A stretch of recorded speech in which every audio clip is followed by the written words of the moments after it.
comme un air de déjà-vu dans le groupe D de l'équipe de France pour la Coupe du Monde 2022. Bah, c'est le titre que je pourrais mettre, hein.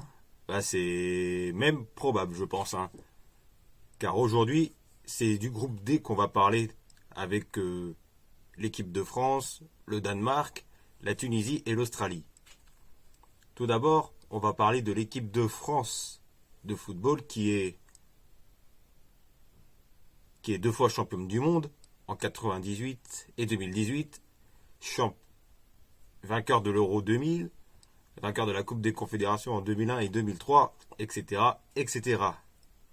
Et avec des grands joueurs de légende qui ont marqué la grande époque comme Barthez, Thuram, Desailly, Lizarazu, Petit, Deschamps, Carambeu, Zidane, Henry, Dugarry, Trezeguet, Wiltor.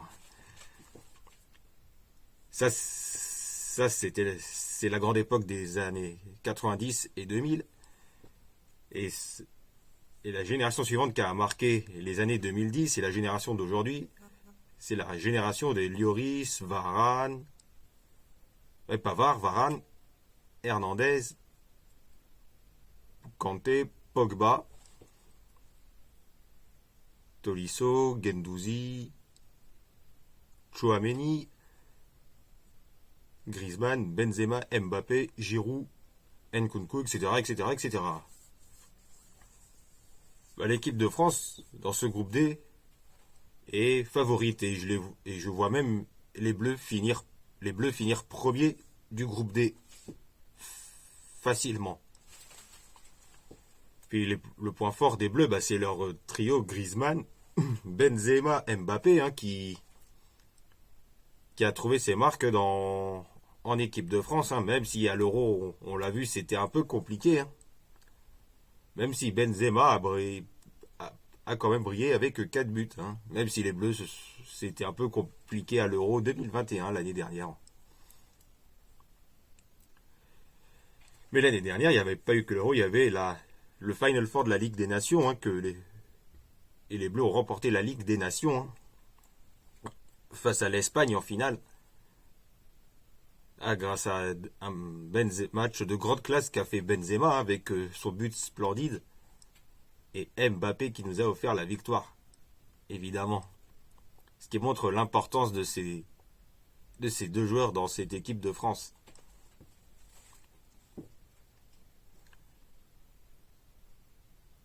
Et pour cette Coupe du Monde,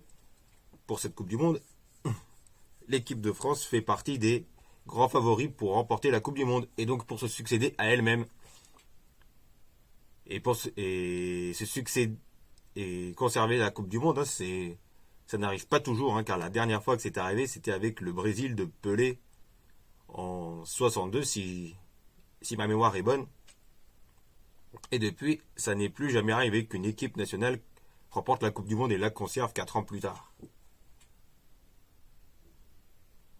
Enfin, c'est arrivé dans toute compétition internationale confondue, hein, avec l'Espagne, hein, qui a remporté l'Euro 2008 et qui a conservé son titre à l'Euro 2012. Hein, mais bon, ça c'est l'Euro, ça c'est une autre histoire. Et cette équipe de France, hein, cette équipe de France a une excellente actuelle génération, hein, avec Griezmann, Benzema, Mbappé, Pavard, Varane, Hernandez, Kanté, Pogba, Tchouaméni, etc., etc. Et ben cette équipe de France a de l'avenir avec Maignan, avec Koundé, Saliba, Konaté, Ferland Mendy. On peut penser à Guendouzi, on peut penser à Tchouaméni, Nkunku, Diaby, etc., etc. En tout cas, moi, je suis curieux de voir la liste des 26 des Bleus pour la Coupe du Monde, hein, car pour la Coupe du Monde, hein, les listes, on aura des listes de 26 joueurs. Hein.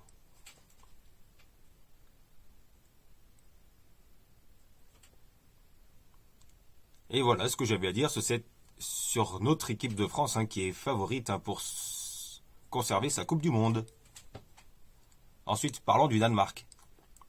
Le Danemark, comme vous le savez, c'est toujours le poil à gratter des grandes compétitions internationales, que ce soit Euro ou Coupe du Monde. Et on l'a vu lors de la Coupe du Monde 2018, où le Danemark a fait un bon parcours en Russie il y a 4 ans, avant de s'arrêter en 8e face à la Croatie, qui aura été redoutable dans cette Coupe du Monde. Le Danemark a surpris tout le monde à l'Euro 2021. Malgré. Et. Non, pas malgré. Et le Danemark a fait un bon parcours pour. Et ont dédié leur excellent parcours à l'Euro 2021 à Christian Eriksen, qui avait été victime d'un malaise cardiaque en début de compétition, et qui depuis va beaucoup mieux, qui a retrouvé les terrains en signant à Brentford, où il a été encore une fois il a encore une fois fait une bonne fin de saison, Christian Eriksen, et depuis il a signé à Manchester United pour renforcer leur milieu de terrain avec Bruno Fernandes, déjà présent dans l'effectif des Red Devils notamment. Et les points forts de cette équipe du Danemark, j'ai envie de dire, Eriksen, qui est leur élément intouchable de cette équipe du Danemark. Ensuite, on peut citer Youssouf Poulsen du Red Bull Leipzig. On peut aussi penser à Pierre-Emile Højbjerg de Tottenham, Simon Kjær, l'ancien Lillois, qui est au Milan AC. Et puis Thomas Delaney du FC Séville. Enfin, je sais pas s'il y a encore à l'heure actuelle Delaney au FC Séville. Déjà qu'il a pas eu beaucoup de temps de jeu, je crois. Thomas Delaney. Et puis il faut pas oublier Martin Braithwaite, qui, bien qu'ayant un faible temps de jeu au Barça, reste quand même important dans cette équipe du Danemark, qui encore une fois va être l'équipe poil à gratter de cette Coupe du Monde, c'est-à-dire une équipe difficile à bousculer, encore une fois. Et n'oublions pas les jeunes talents de cette équipe du Danemark, avec notamment Mikkel Damsgaard, qui avait marqué un superbe coup franc face à l'Angleterre lors de la demi-finale de l'Euro. Et aussi il y a Joachim Mæhle qui confirme son bel Euro aussi. Joachim Mæhle, le latéral gauche. Puis que dire de cette équipe du Danemark? C'est tout ce que j'avais à dire. Ensuite, il y a la Tunisie. La Tunisie qui reste une nation africaine assez compliquée à jouer. Même si la Tunisie revient un peu de loin, j'ai envie de dire. Car la Tunisie, c'est quand même 1, 2, 3... Enfin, plusieurs participations en Coupe du Monde. Là, grâce notamment au José Clayton, à Radi Jaidi, Selim Benachour, Issam Djemma, qui reste actuellement le meilleur buteur de l'histoire des Aigles de Carthage, et aussi Francilio dos Santos, pour les supporters sochaliens qui se souviennent de la grande époque. Depuis quelque temps, la Tunisie, c'est une équipe qui est restée dans l'ombre des autres équipes africaines.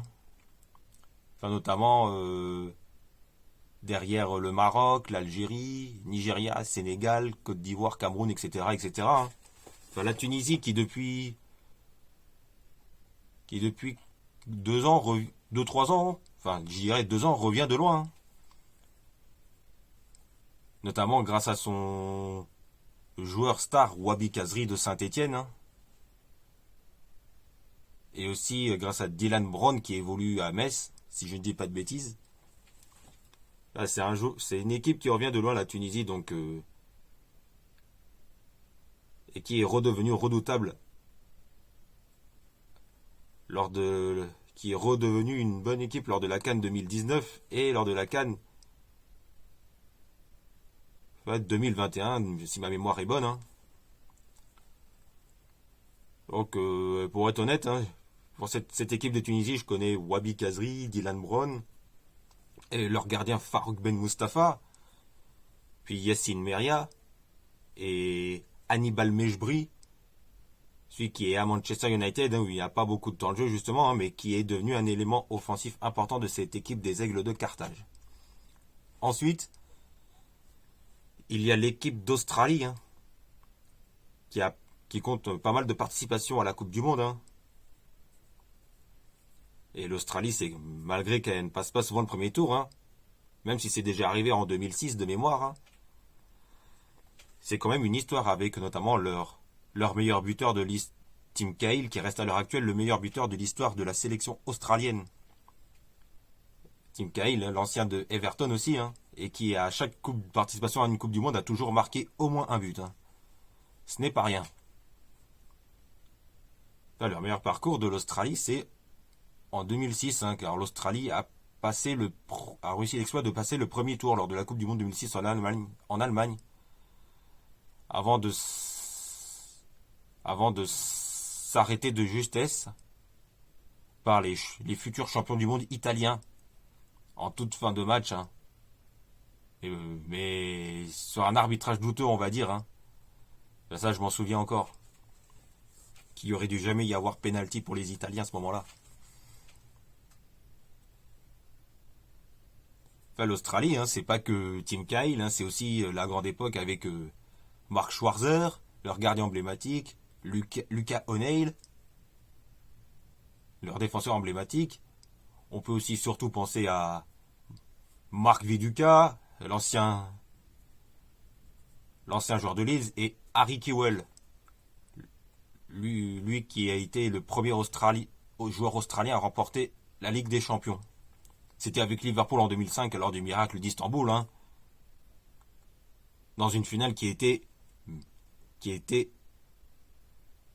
mémorable, fantastique, tout ce que vous voulez. Bon, ben voilà, hein, c'était un plaisir d'avoir fait cette vidéo avec vous, hein, pour vous parler du groupe D. Je vous souhaite un bon week-end à tous et n'oubliez pas de vous abonner en cliquant sur la petite cloche pour être informé des prochaines sorties vidéo. Et puis c'est tout. Allez, salut!